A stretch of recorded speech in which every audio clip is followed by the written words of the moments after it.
Hi everyone, good afternoon. It's time for Mrs. Blue Reads, and as you know, last week we started reading Poppy by Avi.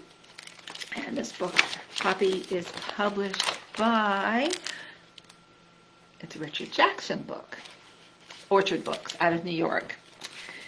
And we read the first 3 chapters, and as you know, Poppy is a mouse, and her friend Ragweed was killed by the owl, Mr. Ocox, and she's now alone. And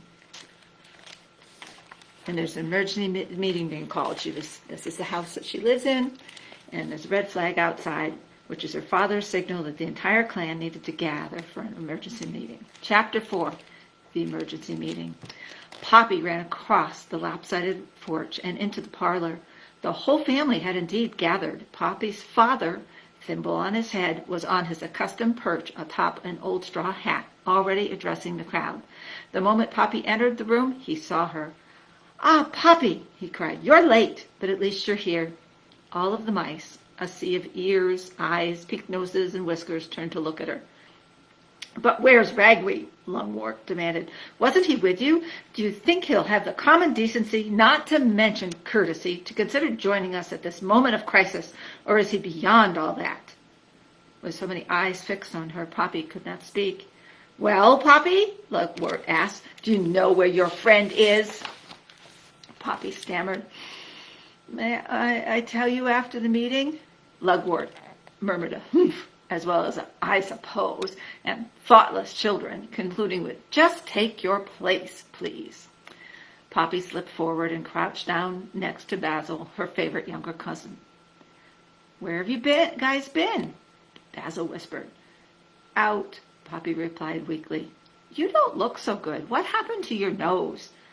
"I can't explain now. And where is Ragweed?" "Later," Poppy insisted. Basil gave his cousin a questioning look, but held his tongue. Lungwort, leaning over the crown of the farmer's hat, tapped his thimble cap and held up a paw to command silence. "For Poppy's sake," he began, "I'll review what I've said already. Our family has grown very large, so large, in fact, that there is not enough food in this neighborhood to feed us all. Indeed, our family is still an expanding one." He nodded to sweet Cicely, who smiled wanly in dutifully recognition of the remark. "For example," Lungwort continued, "my wife and I have had 75 children, who in turn have given us 40 grandchildren, 20 great-grandchildren, and 12 great-great-grandchildren."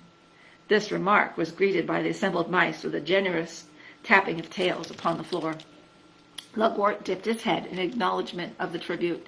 Then he went on, "The truth is, by my calculations, our current rate of population growth," and it's this I was about to say when Poppy arrived, "promises serious food shortages, sickness, and yes, death, unless we take action within the next few days."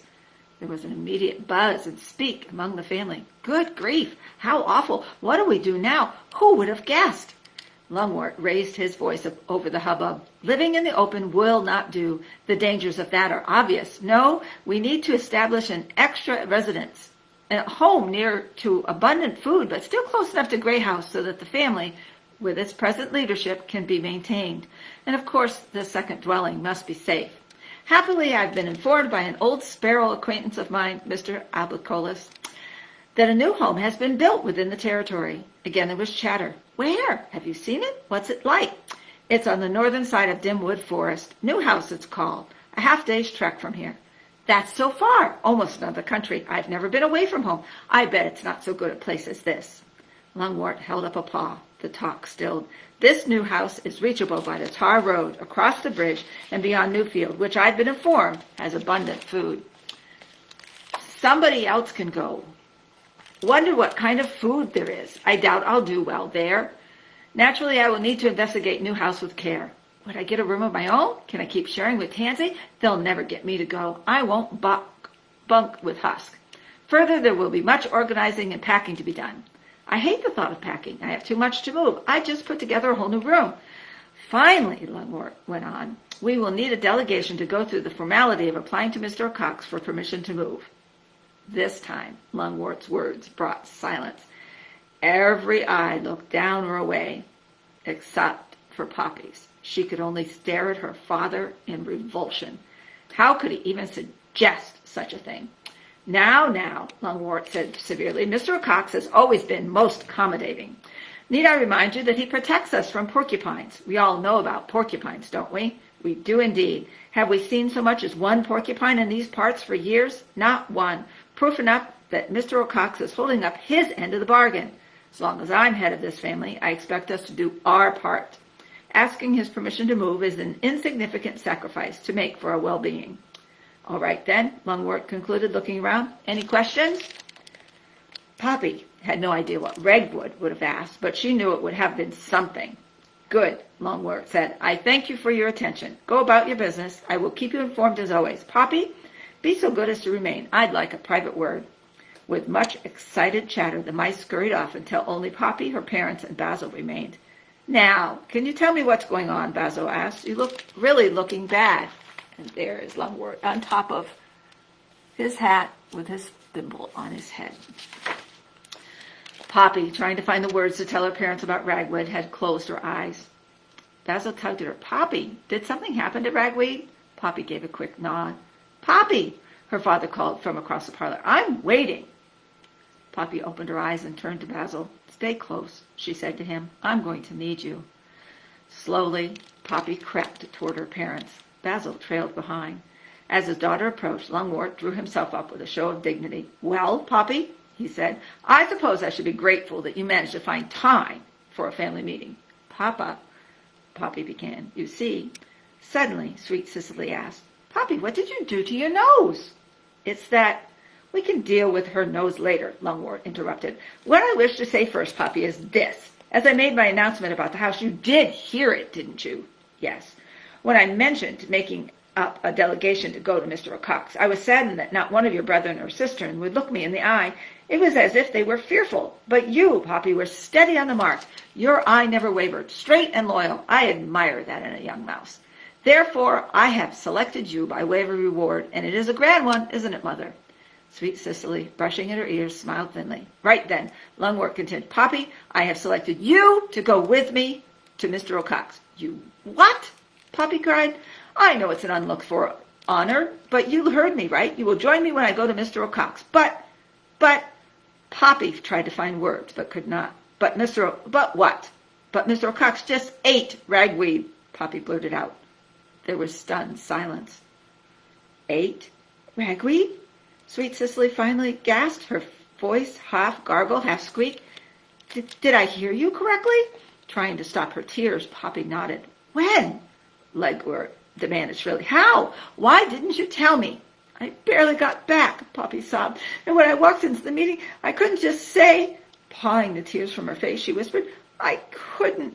But to be eaten by Mr. O'Cox, Lungwort sputtered, without even informing me. Sweet Cicely suddenly turned on her husband. Oh, stop that, she cried. We need to know what happened. Poppy, go on. Poppy, her heart heavy, stammered. That is, Ragweed and I, last night we went to Bannock Hill. I mean, we had never been before. It was such a beautiful summer night, and we thought it would be romantic. It was lovely. And he had just asked me. Poppy paused to look at her parents.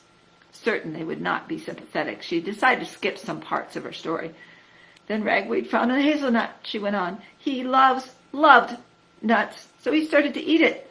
I told him that he should get under cover. He wouldn't listen. And then all of a sudden, out of nowhere, Mr. O'Cox burst upon us. I hadn't heard a thing. He was just there. He almost caught me, too, she added, pointing to her nose. But he caught Ragweed, she whispered. It was awful. Sweet Cicely hurried forward, gathered her daughter in a hug, and patted her back. A very uncomfortable Lungwort kept clearing his throat and fiddling with his whiskers.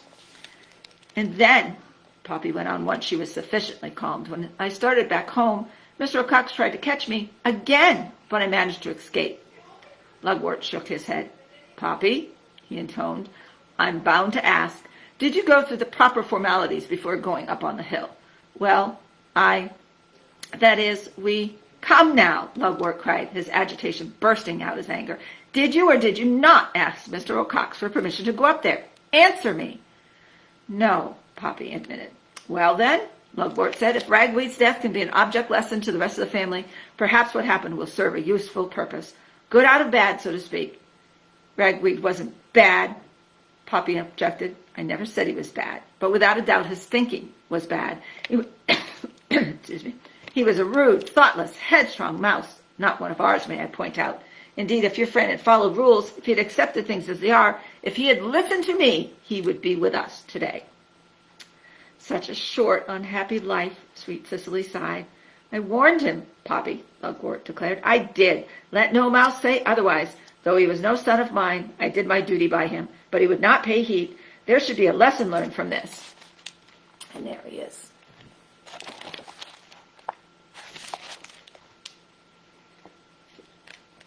Poppy tried to protest, but Ragweed and I, again Lugwort interrupted. Poppy, two things. First, I want you to go amongst the rest of the family, explain what happened to your unfortunate friend. Be so kind as to point out to the cause that you did not ask permission from Mr. O'Cox.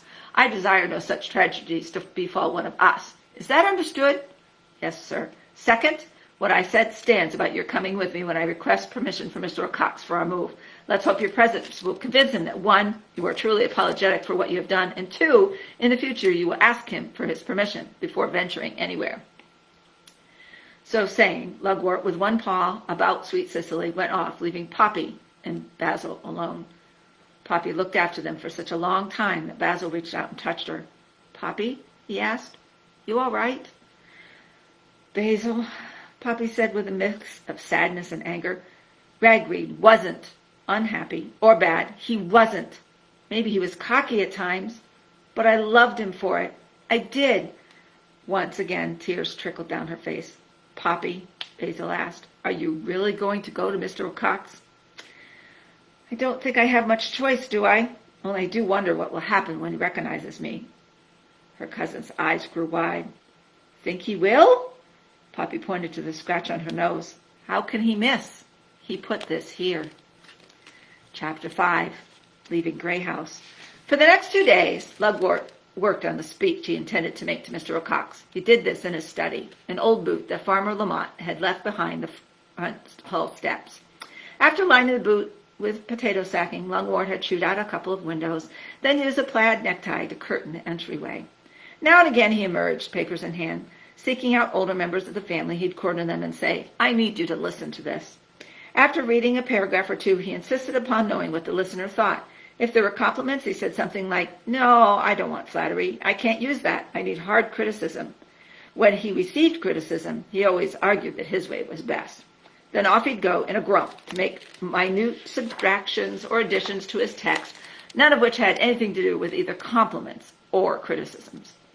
While Lugwort prepared a speech, a committee busied itself making a white flag. No one knew whether a flag of this kind was Lugwort's idea or Mr. Cox's demand. Even so, whenever there was such a permission party, as the younger mice called it, a crisp new flag was carried so Mr. O'Cox would have no doubt as to the mice's intentions. It would be Poppy's job to march along with her father, bearing the flag. Poppy, meanwhile, did what she'd been told to do, relating the facts of Ragweed's death to all the family. Everyone was upset by the story. Being eaten by Mr. O'Cox was a shared nightmare. Moreover, it happened with some regularity. They were all scared of him. There was considerable tut-tutting and much whisker twitching. Yet, while everyone expressed sorrow, Poppy suspected that few grieved. Worst were the words of comfort that began, well, if someone had to be sacrificed. I don't understand why they disliked Ragweed so, Poppy protested sadly to Basil the night before she and Lugwort were to go see Mr. O'Cox. What harm did Ragweed do to them? I can think of 3 things, Basil replied. He was a golden mouse, not a deer mouse. He came from somewhere else, and he said things that upset them. You know, like, you haven't lived unless you die for something. Remember what he told old Plum? A soft belly causes softness at both ends. But I liked that he was different, Poppy confessed. He loved adventure. I'll never forget the last words he ever spoke to me. They were so terribly ironic. What's ironic? You know when the words mean the opposite of what you're saying. The last thing he said to me was, you don't know how to live like I do. What's ironic about that? Basil asked. The next second, Mr. O'Cox killed him. Oh, Basil shuddered. Now, Poppy, her mother began as she brushed her daughter's fur for the final time. Above all, do exactly what your father tells you to do. Be respectful toward Mr. O'Cox if he takes notice of you, but if he does not, don't fret. Your father commands his attention. Mr. O'Cox has great respect for your father. Don't so much as squeak until you are spoken to. Then be humble and brief. Remember the old saying, mice should be nice.